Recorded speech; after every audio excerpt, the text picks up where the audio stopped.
Assalamualaikum warahmatullahi wabarakatuh. Perkenalkan, nama saya Budi Sofyan SPDI, Guru Agama Islam di SMA Negeri 4 Kota Sibolga, Provinsi Sumatera Utara. Saya mengikuti kompetisi video mengajar APBN tahun 2022 dengan tema APBN Melindungi Rakyat Membangun Negeri.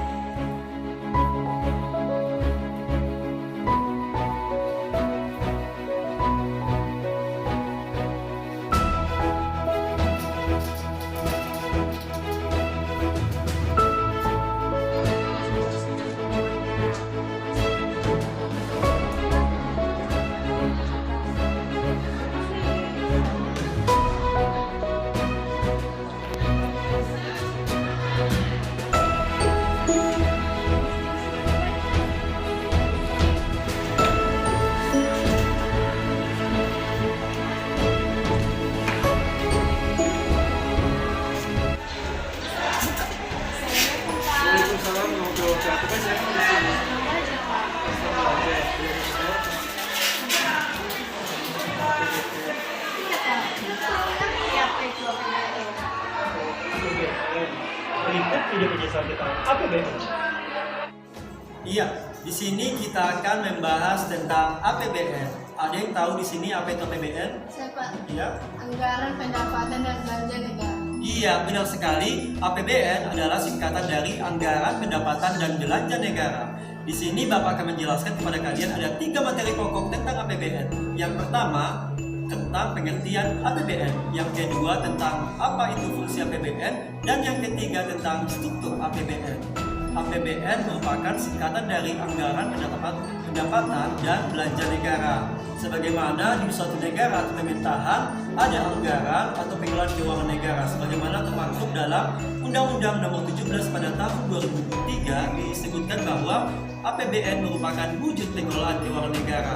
Jadi di negara kita APBN itu dikelola dengan sangat baik dan disetujui oleh DPR. Bagaimana kalau kita bandingkan dengan kehidupan kita? Coba kalau kita tidak pernah atau tidak baik dalam mengelola keuangan, tentunya keuangan di rumah atau keuangan pribadi kita menjadi amburadul atau tidak terkelola dengan baik.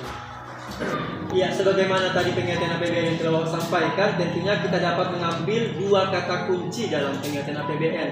Yang pertama rencana pendapatan, yang kedua rencana belanja. Jadi setiap negara harus memiliki rencana pendapatan dan rencana belanja yang baik dan teratur atau terkelola dengan baik, sehingga suatu negara dapat mewujudkan fungsi pemerintahan dengan baik. Sebagai contoh kecilnya, Bapak tidak mampu mengelola keuangan saya, sebagai misal saya mendapatkan gaji 3 juta rupiah, sementara saya tidak mampu mengelola rencana pembelanjaan saya, pengeluaran saya mencapai 4.500.000. Di sini Bapak mengalami kerugian atau minus sebesar 1.500.000 rupiah. Begitu pula dengan negara kita. Jadi kalau negara kita mendapatkan rencana pendapatan sebesar misalnya 1 triliun, maka pengeluaran atau rencana belanja jangan sampai melebihi dari rencana pendapatan kita. Ini direncanakan dalam periode 1 tahun periode. Jadi APBN ditetapkan DPR, disetujui oleh DPR dengan rencana anggaran per 1 tahun periode anggaran. Masuk bagian yang kedua, yakni tentang fungsi APBN. Ada yang tahu fungsi APBN? Mengelola keuangan negara untuk membangun negeri ini. Ya, di sini Bapak menyampaikan beberapa fungsi APBN secara umum. Yang pertama, sebagai fungsi otorisasi, yakni APBN menjadi dasar untuk melaksanakan pendapatan dan belanja pada tahun yang bersangkutan. Yang kedua, ada fungsi perencanaan. APBN menjadi pedoman bagi manajemen dan merencanakan kegiatan pada tahun yang bersangkutan. Misalnya pada tahun 2022, maka pada tahun 2022 periode itu diatur dalam merencanakan kegiatan berjalan.